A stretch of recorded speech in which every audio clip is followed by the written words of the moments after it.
Hello, everybody, and welcome back to the Curious Realms continuing coverage of PsiGames 2025 right here in Charlottesville, Virginia. We are so pleased to be joined by Amy Westmoreland. She is from Illuminating Joy, a company that is all about manifestation. Yes. How did you, it's a topic that we talk about regularly on the show. How did you come to the world of manifestation and teaching manifestation to begin with? I really lucked out. My parents kind of knew about it in the 80s when I was a kid.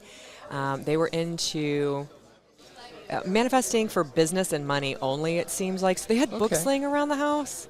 And as a teenager in the early 90s, I was like, wait a minute. Why can we only apply this to money? I want to apply it to other stuff. So I started experimenting with it from high school through college just to see what was possible. And it became obviously part of my journey in life here. Now, when you say you started manifesting in junior high, high school, things like that, what kind of things were you manifesting?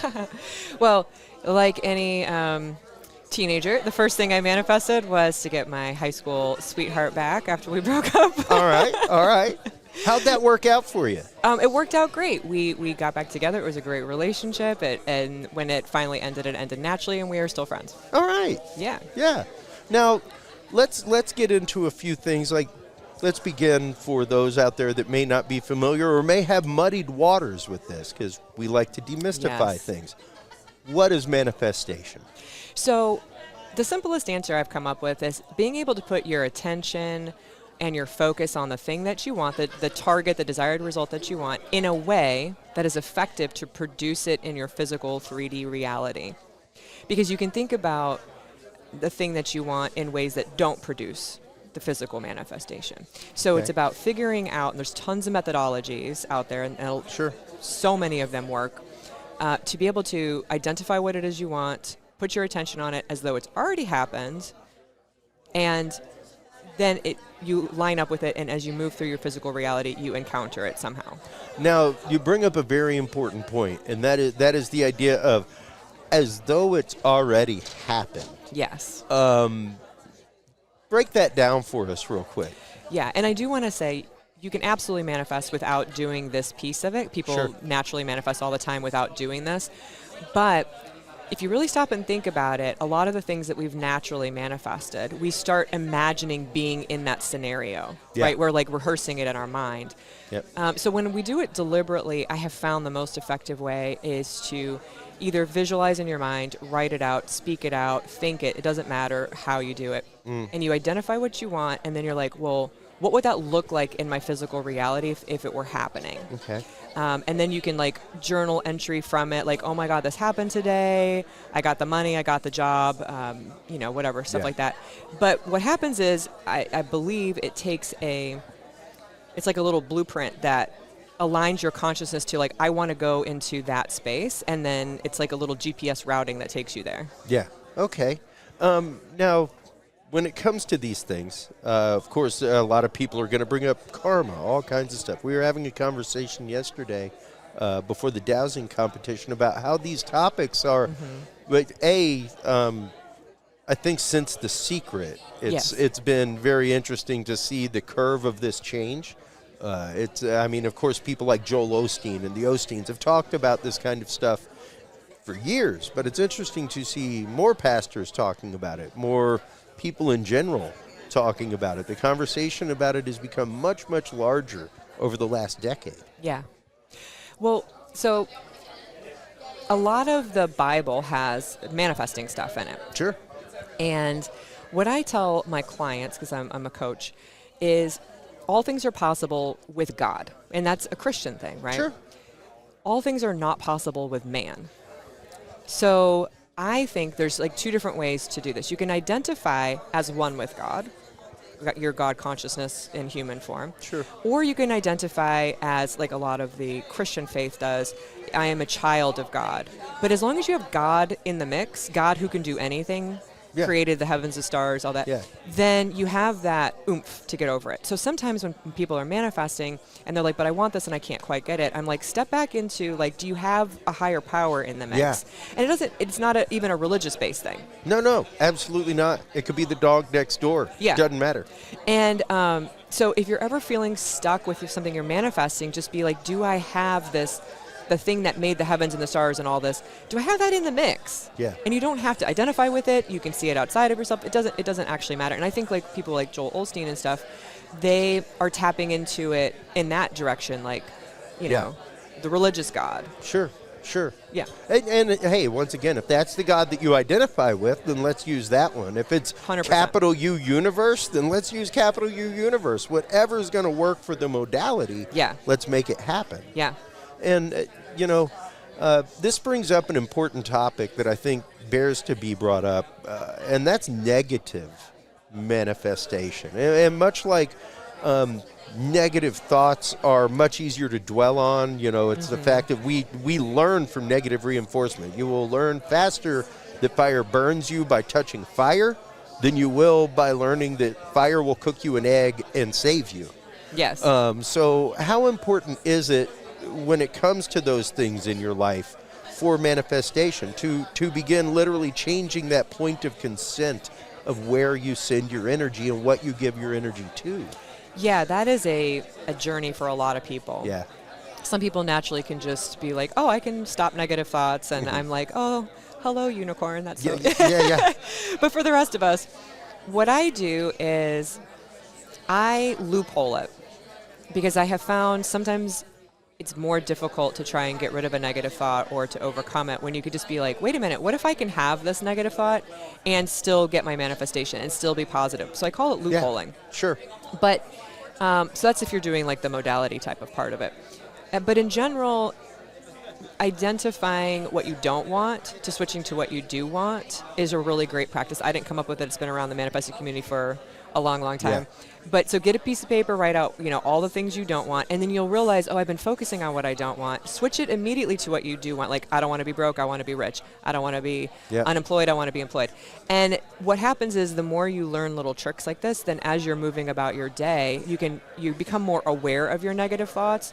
You're not so merged with them, you can see them and just gently kind of like let them go. But there's a lot of ways to let go of negative thinking. But the idea is learn how to be target based, right? Because like if you're putting a GPS destination in, we all do this. Like, here's the address, this is where I'm going. It routes you, just like manifestation does. It routes you. But then a lot of people start talking about where they are. Well, I'm at home, I'm at work, I don't like it here. And now you're not in the car moving towards the destination. That's right. You've lost the point of action, and now you're at stagnancy. Yeah.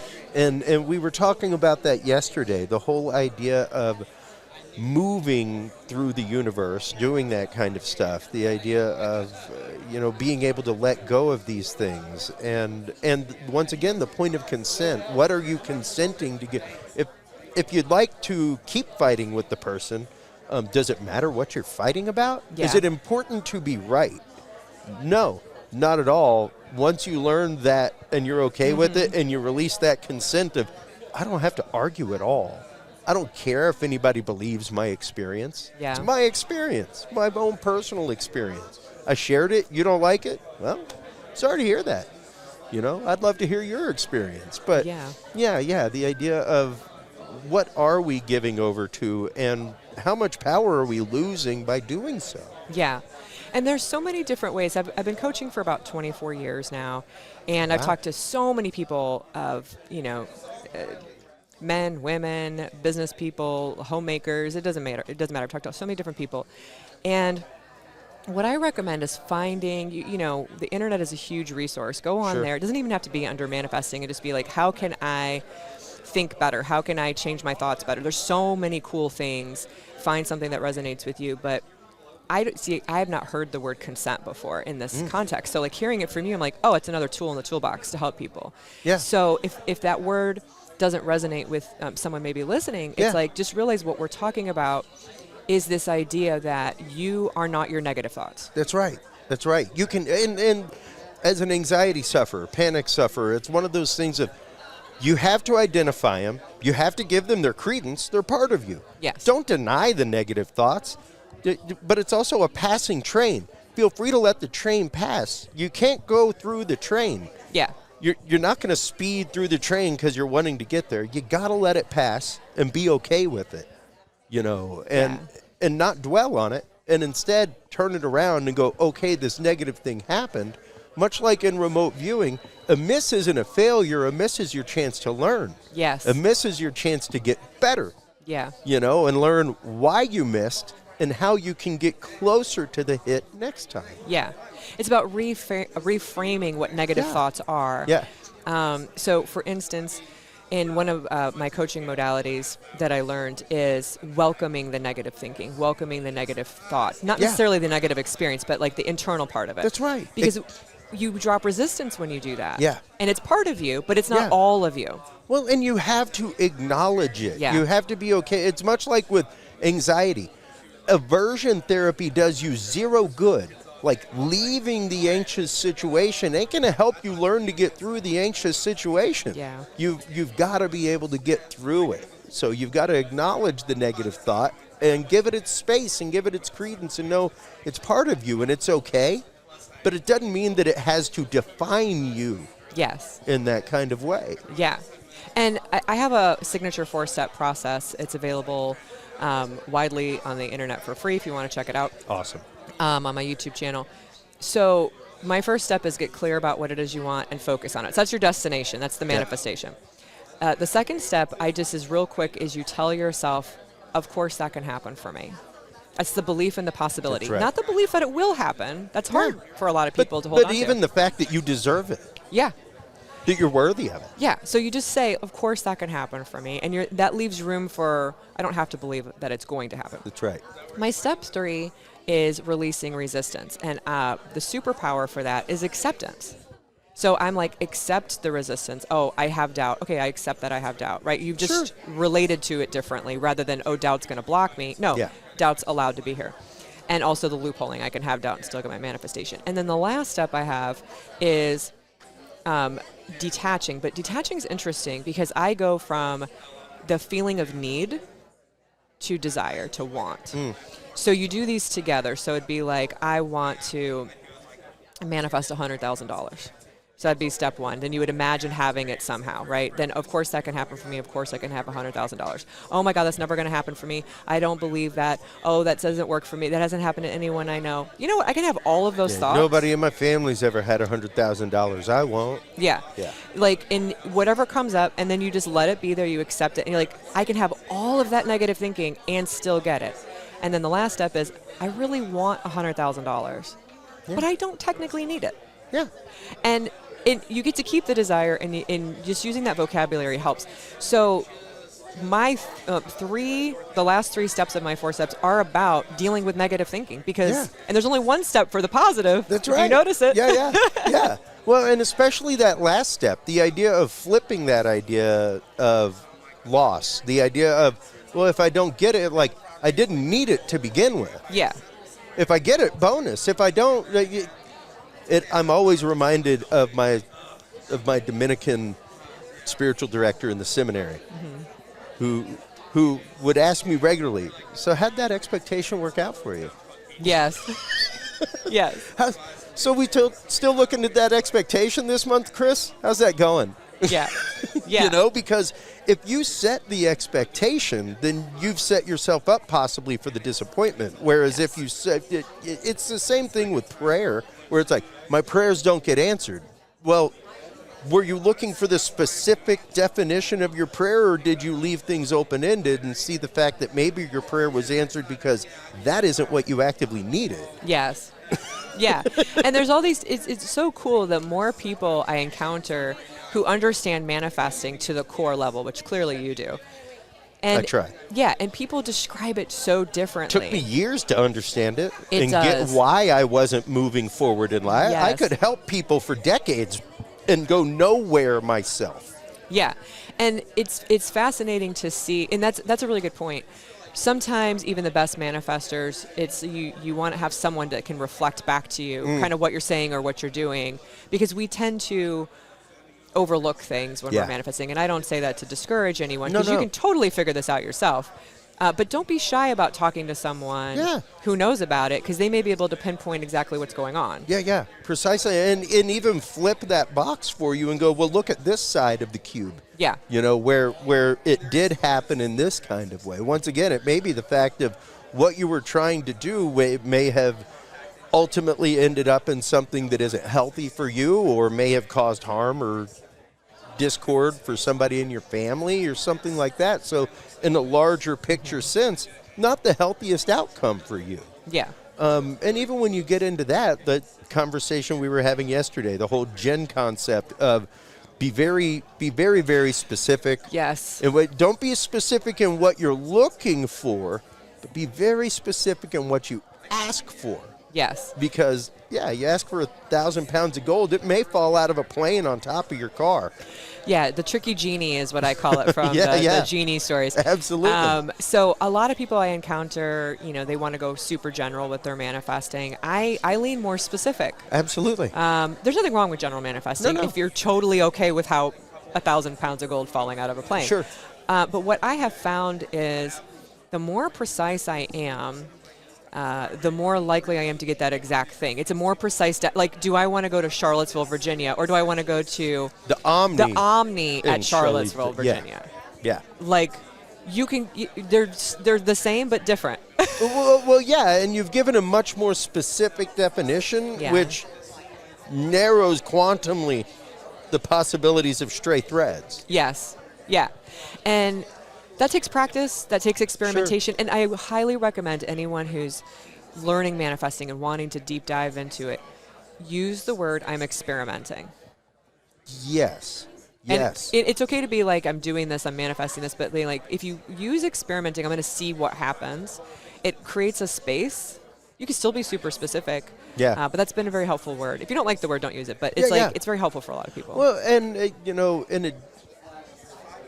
to deep dive on that further, how does somebody get to that point of being able to open themselves in that kind of way? Into experimenting with it? So we all have the things that we love and we want, and we're not going to experiment with. We're like, no, I want that. Yeah. I'm not listening to that lady on the podcast telling me to experiment with it. Yeah. So what I recommend is keep those sacred for yourself, and then experiment with things that you don't really care about. Sure. Little stuff, medium-sized stuff, big stuff, because then you can start to see you're more detached. We don't have that need around those things. It's not about not caring, it's about not having the need. And so you suddenly start seeing these manifestations play out, and you're like, oh, I see, I didn't have to be perfect. I did have doubt. I didn't know it was going to happen. I was half asleep when it happened. I don't have to be happy all the time. You start to see through just the sheer volume of them. That carries the day on the bigger things.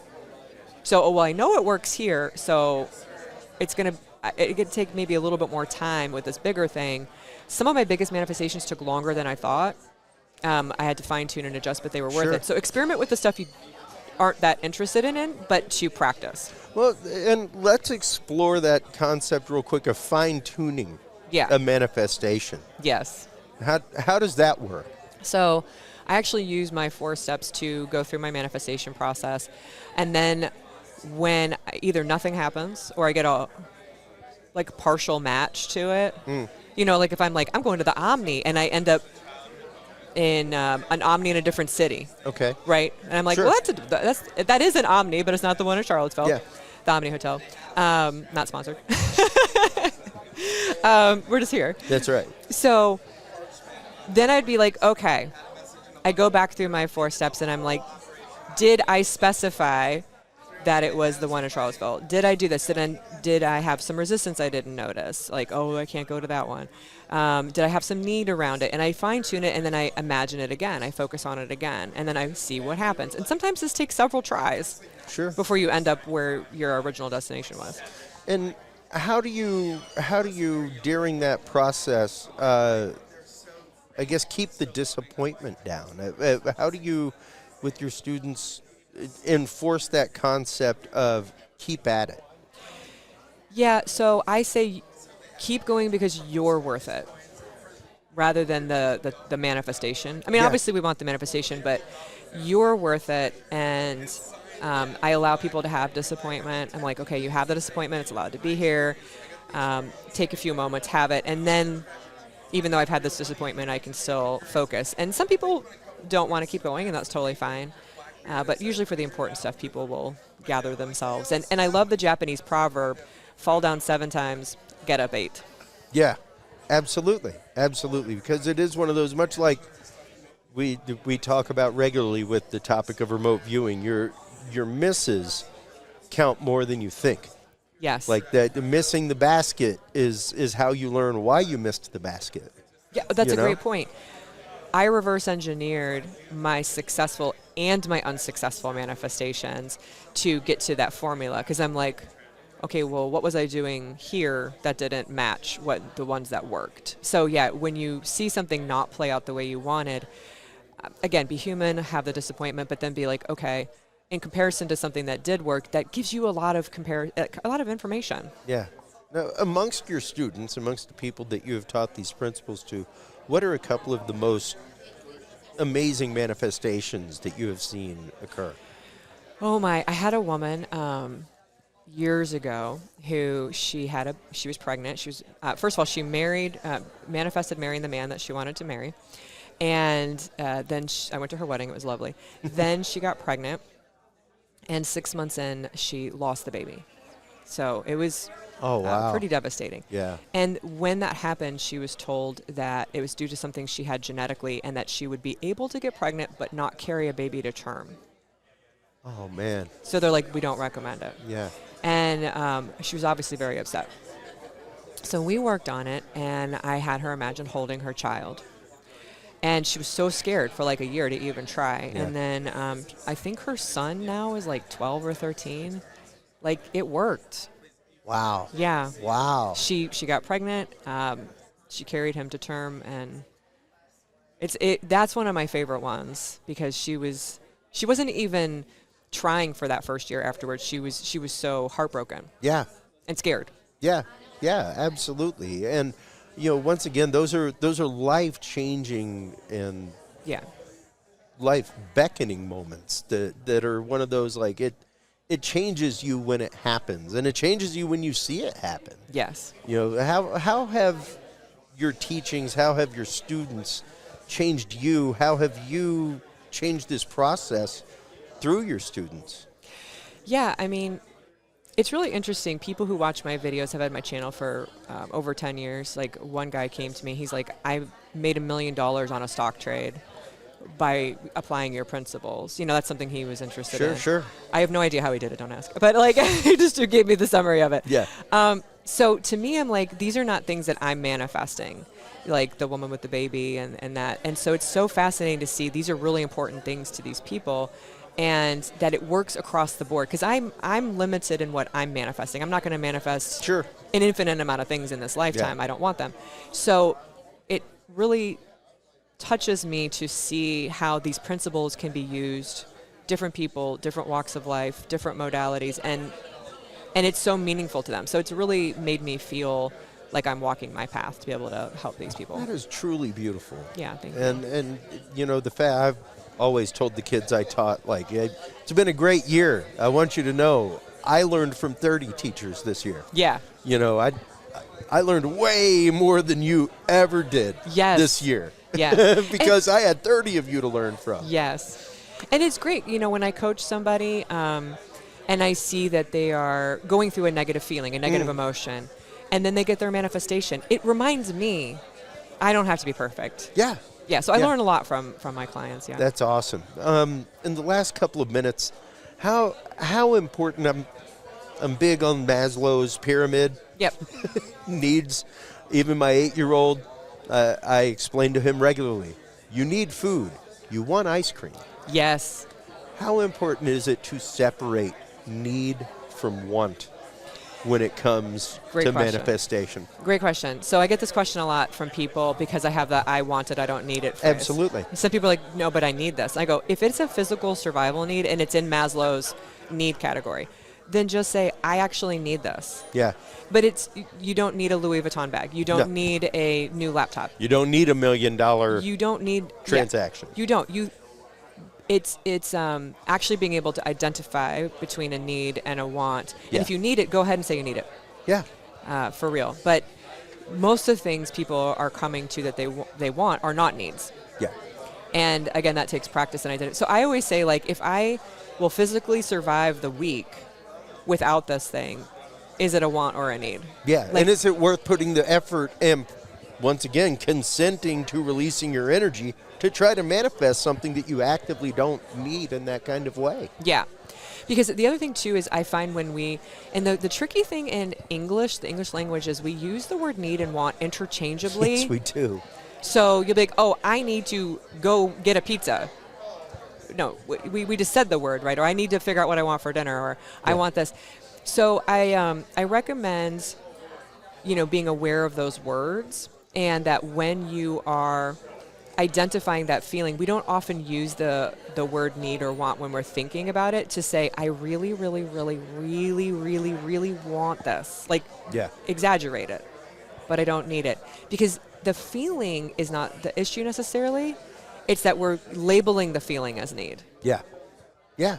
No, exactly. Which not only muddies the waters, it totally discombobulates the frequencies. Like you are mixing the frequencies of two things that are totally independent and separate. Yes. As far as at least as far as the universe is concerned. Yeah. Like I was saying in our conversation yesterday, you can pray to God to help you pass your geometry exam all day long. What God wants is for you to study geometry, dude. Yes. Like, the universe wants you to do your work too. Yeah. It wants you to put your effort in. How do you teach that concept? In the last couple minutes, how do people get to that point? Yeah, and I always say the standard is we want something. We often think we need it. We find manifesting. Oh my God, this is going to be great. I'm going to get it in a heartbeat, and it's going to solve all my problems. And you'll get stuff like that in manifesting. But the stuff that it takes a little bit longer is because there is something else about it that is important that you may not be aware of. And when you get to the other side and then you get your manifestation, that's when you're like, oh, I get it. Like, I wanted to be debt free, and I wanted a lump sum of money to come in. Didn't happen. And when I finally was like, well, I'm just going to focus on being someone who doesn't generate debt, like, magic happened. Yeah, when you focus your attention on actively using that manifestation to break your bad pattern. Yes.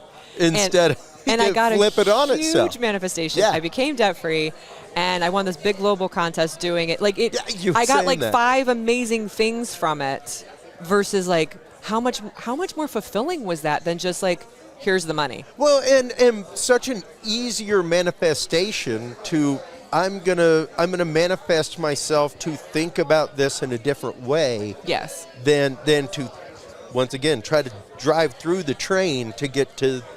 Yes. And that brings up the idea of hurdles and recognizing hurdles and like, hey, if the hurdles keep popping up in your manifestation, think about that. Yeah. Think about that. And it's not, I don't like the word lesson, but it's something that you actually want that you're not aware of, that when you get through it, you're like, oh, thank God. Like, I'm so glad that I went through a 10-month journey to become debt-free, because I changed my habits to spending. I changed my habits to all sorts of things. Yeah, it probably changed your health habits from not buying junk food or Starbucks 3 times a day and all that kind of stuff. It's what launched me to make a YouTube channel all those years ago. Beautiful. And so it also launched me being in the public sphere. And I'm glad that you were out there, because there are so many people, once again, when it comes to any of this stuff, paranormal, parapsychology, UFO, UAP, even manifestation, there are some bad actors out there. There are some people out there that are trying to teach you something for their own selfish need and want, and aren't really there to give you the right kind of information, aren't really there for your best interest. So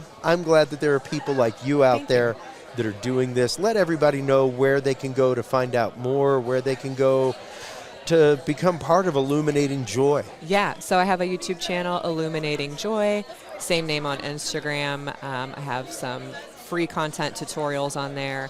I basically do not gatekeep. I share all my information there. Good. And my website, amywestmoreland.com. All right, fantastic. Thank you so much for your time during this very busy conference. Yes. I'm so glad that we met. Same here. And I want to have you on again and again and again. This is a topic that I preach and teach to people on the daily outside of my show. It's one of those, like, you can change your life. It's fully possible. You I've done it. can. So thank you again for the time. I greatly appreciate it. Thank you. While you are online, checking out everything from Amy Westmoreland, folks, make sure to stop on by Curious Realm. CuriousRealm.com. It's where you can like, follow, subscribe. That's where you can find the embedded YouTube channels of all of our guests for easy following, stuff like that. Stay tuned through this quick commercial break. We'll be right back with the last part of our coverage for PsiGames 2025 right here in Charlottesville, Virginia, right after this, folks.